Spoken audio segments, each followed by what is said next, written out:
Assalamu alaikum everyone. This is Go once again before I hope you are doing it. I'm also bright and shiny by the grace of Almighty. Lots of you guys ask me a question. How can I learn English within a short time?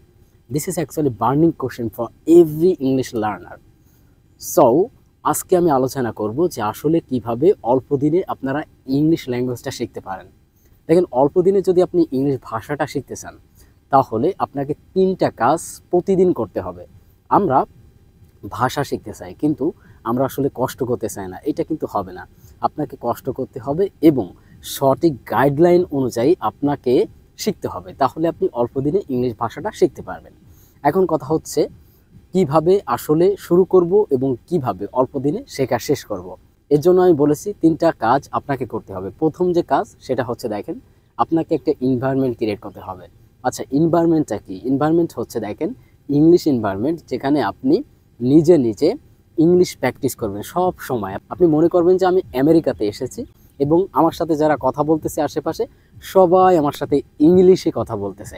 এটা হচ্ছে environment. এখন কিভাবে এনভায়রনমেন্টটা তৈরি করবেন, কারণ আপনি তো বাংলাদেশে থাকেন এবং বাংলাদেশে আপনার ফ্যামিলি যারা আছে বা ফ্রেন্ড সার্কেল যারা আছে তারা তো ইংলিশে কথা বলতেছে না, তাহলে এইখানে আপনি ইংলিশ এনভায়রনমেন্টটা পাচ্ছেন না, অর্থাৎ এটা বাংলা এনভায়রনমেন্ট। এখন এইটাকে আপনাকে কনভার্ট করে ইংলিশ এনভায়রনমেন্ট তৈরি করতে হবে। কিভাবে? দেখেন আপনি সকালে ঘুম থেকে উঠে আপনি হচ্ছে নিজের বিছানায় যা কিছু আছে এবং নিজের রুমে যা কিছু আছে একা একা পাগলের মতো প্র্যাকটিস করবেন, অর্থাৎ একা একা বলা শুরু করবেন এবং এইভাবে সারা দিন আপনি যা যা করবেন সব কিছু আপনি নিজের সাথে বলার ট্রাই করবেন। ঘুম থেকে উঠে আপনি যে যে কাজ করেন না কেন প্রত্যেকটা কাজকে আপনি ইংলিশে বলার ট্রাই করবেন, তাহলে দেখবেন যে আপনার ভিতরে একটা পরিবেশ তৈরি হবে, অর্থাৎ একটা এনভায়রনমেন্ট ক্রিয়েট হবে এবং আপনি মনে করবেন যে সবসময় আপনি একটা ইংলিশ কান্ট্রিতে আছেন এবং সেইখানে প্র্যাকটিস করতেছেন। এটা কিন্তু আপনাকে মনে করতেই হবে, কারণ আপনি যখন নিজের মাইন্ডকে সেট আপ দিবেন যে আমি একটা ইংলিশ এনভায়রনমেন্টের ভিতরে আছি এবং আমাকে ইংলিশ ভাষাটা শিখতে হবে, তখন এইভাবে আপনাকে করতে হবে। অর্থাৎ আপনি যেটা করবেন প্রতিদিনের যে কাজগুলো হবে সেইগুলোকে আপনি ইংলিশে বলার ট্রাই করবেন এবং আপনি যখন আপনার ফ্যামিলি মেম্বার বা আদার্স ফ্রেন্ড সার্কেলের সাথে কথা বলার ট্রাই করবেন তখন তাদের সাথেও আপনি ইংলিশে বলার ট্রাই করবেন। প্রথম অবস্থায় আপনি ইংলিশে তাদের সাথে কথা বললে তারা আপনাকে হয়তো একটু ক্রিটিসাইজ করতে পারে বা হচ্ছে আপনাকে একটু অপমান করতে পারে। দেখেন এইটাকে আপনি মোটিভেশন হিসাবে নেবেন, কারণ আপনি যদি এটাকে মোটিভেশন হিসাবে নিতে পারেন তাহলে অল্প দিনে আপনি আপনার শাইনেস, আপনার যে ল্যাগিংসটা আছে, আপনার যে লো কনফিডেন্সটা আছে এটা আপনি ওভারকাম করতে পারবেন। আমরা কিন্তু আমাদের লজ্জাটা ভাঙতে পারি না। এর মেন কারণ কি জানেন? মানে আমরা লজ্জার সম্মুখীন হতে চাই না। আপনি যখন ওই জিনিসটা ফেস করবেন তখন দেখবেন যে অটোমেটিক্যালি এটা ভেঙে যাবে। এরপরেও যদি আপনি মনে করেন যে না এটা আমার দ্বারা সম্ভব না, তাহলে কি করবেন? তাহলে মানে যখন আপনি ফ্যামিলি মেম্বার্স বা ফ্রেন্ড সার্কেলদের সাথে কথা বলবেন তারা যে কথাগুলো বলবে ওইগুলোর উত্তর আপনি মনে মনে ইংলিশে দেওয়ার ট্রাই করবেন। দেখেন এই সময় কিন্তু আমাদের অনেক ভুল হবে, কিন্তু ভুল হলে আমাদের এটা ছেড়ে দেওয়া যাবে না, আমাদের ওই ভুল থেকেই শিখতে হবে এবং কন্টিনিউয়াসলি আমাদের এটা বলতে হবে।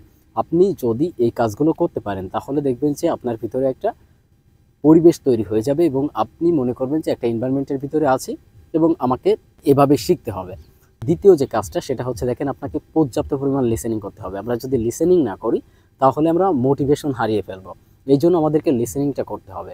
এখন প্রথম অবস্থায় আপনি কিভাবে লিসেনিংটা করবেন, একেবারে বেসিকে যদি আপনি থাকেন তাহলে আপনাকে বলবো আপনি জাস্ট ছোটো ছোটো কনভারসেশন দিয়ে লিসেনিংটা শুরু করেন, অর্থাৎ what is your name, where are you from, ঠিক আছে, এই ধরনের যে মানে কনভারসেশনগুলো আছে একেবারে বেসিক লেভেলের সেগুলো দিয়ে আপনি শুরু করেন এবং আস্তে আস্তে করে আপনি অ্যাডভান্স লেভেলে যান। এবং আপনি যদি একটু সময় পান তাহলে 20 থেকে 25 মিনিট বা 10 থেকে 15 মিনিট আপনি হচ্ছে মোটিভেশনাল স্পিচগুলো শুনবেন, তাহলে কি হবে জানেন? আপনার মানে কনফিডেন্সটা ঠিক থাকবে এবং আপনি সবসময় মোটিভেট থাকবেন। আর যদি আপনি এই মোটিভেশনাল ভিডিওগুলো না দেখেন বা এগুলো না প্র্যাকটিস করেন তাহলে আপনি মোটিভেশনটা হারিয়ে ফেলবেন, অর্থাৎ আপনার শেখার যে জার্নিটা এটা থেকে আপনি দূরে সরে যেতে পারেন। যার কারণে আমি বলবো যে আপনি সবসময় এই কাজটা করবেন, তাহলে আপনার জন্য অনেক ভালো হবে। তৃতীয় যে কাজটা হবে সেটা হচ্ছে আপনাকে পর্যাপ্ত পরিমাণ রিডিং পড়তে হবে, অর্থাৎ আপনি যখন কোনো একটা ইংলিশ প্যাসেজ পাবেন সেগুলোকে আপনি রিড আউট করবেন এবং শুধুমাত্র রিড আউট করবেন না, এটাকে রিড আউট করে বোঝার ট্রাই করবেন, অর্থাৎ ওই প্যাসেজটা পড়ে ওই প্যাসেজে আমাদের কি বোঝাইতে চেয়েছে সেটা আপনাকে বোঝার ট্রাই করতে হবে। আমরা দেখেন স্কুল লেভেলে কি করেছি, আমাদের টিচাররা যখন পড়া দিয়েছে আমরা জাস্ট সেগুলোকে পড়ে রেখে দিয়েছি, অর্থাৎ মুখস্থ করার মতো করে পড়েছি, আমরা কখনো বোঝার ট্রাই করিনি। আবার অনেক সময় আমরা কি করেছি, নোট দেখে দেখে এর অর্থগুলো মুখস্থ করে ফেলেছি এবং টিচারের সামনে যেয়ে সেগুলো আমরাকে জাস্ট মুখস্থ বলে দিছি। এই যে কাজটা আমরা করেছি এর কারণে কিন্তু ক্ষতিটা আমাদেরই হয়েছে। আমরা এখনও ইংলিশ রিডিং পড়ে বুঝতে পারি না, বা ইংলিশে সুন্দরভাবে কথা বলতে পারি না, বা কোনো সেন্টেন্স যখন আমরা পড়ি সেটাকে আমরা বাংলা মিনিং করতে পারি না। এর মেন রিজন হচ্ছে আমরা যখন পড়েছি সেটা হচ্ছে ভুল মেথডে পড়েছি বা ভুল ওয়েতে পড়েছি, আমরা সেখানে বোঝার ট্রাই করি নাই, যার কারণে এখন এসে আমরা এই বিষয়গুলো বুঝতে পারি না। তো ওইভাবে কিন্তু এখন পড়লে হবে না। আপনি যেহেতু ভাষাটা শিখবেন এবং ভাষাকে আপনি আন্ডারস্ট্যান্ড করবেন, সেই ক্ষেত্রে আপনাকে মানে বুঝে বুঝে পড়তে হবে। একটা লাইন পড়লেন, ওটার বাংলা মিনিংটা কী আসতেছে বা ভাব অর্থটা কী আসতেছে, এটা আপনাকে অবশ্যই বোঝার জন্য পড়তে হবে এবং সেইভাবে করে আপনি ট্রাই করবেন। আমরা প্রথম অবস্থায় হয়তো একটু সমস্যা ফেস করব, যে ক্লিয়ারভাবে বুঝতে পারবো না যে এই সেন্টেন্সে কী বোঝাইতে চেয়েছে বা এটার অর্থ কী হবে। অনেক ভোকাবুলারিজ আমরা ওইখান থেকে জানবো না, যার কারণে আমরা কিন্তু স্টপ হয়ে যাব। কিন্তু আপনাকে ওই জায়গায় স্টপ হলে চলবে না। যে ভোকাবুলারিজটা আপনি জানেন না ওইখান থেকে সাথে সাথে আপনি গুগল করে অথবা ডিকশনারি করে আপনি জেনে নেবেন। এইভাবে করে যদি আপনি পড়েন এবং আপনি যদি এটা হচ্ছে 2 মাস কন্টিনিউ করেন, আমি বিশ্বাস করি আপনি ইংলিশে একটা ভালো বেসিক তৈরি করতে পারবেন এবং অল্প দিনে আপনি ইংলিশে কথা বলতে পারবেন। আশা করি বুঝতে পেরেছেন। তো ভিডিওটা অনেক লম্বা হয়ে গেছে, আশা করি আপনাদের খুবই উপকার হবে এবং আপনারা যদি মনে করেন ভিডিওটা খুবই ইনফরমেটিভ, অবশ্যই লাইক কমেন্ট এবং শেয়ার করে দেবেন। আমাদের ফেসবুক থেকে দেখলে ফলো করে দেবেন, ইউটিউব থেকে দেখলে ডেফিনেটলি সাবস্ক্রাইব করবেন। So that's all today. আসসালামু আলাইকুম।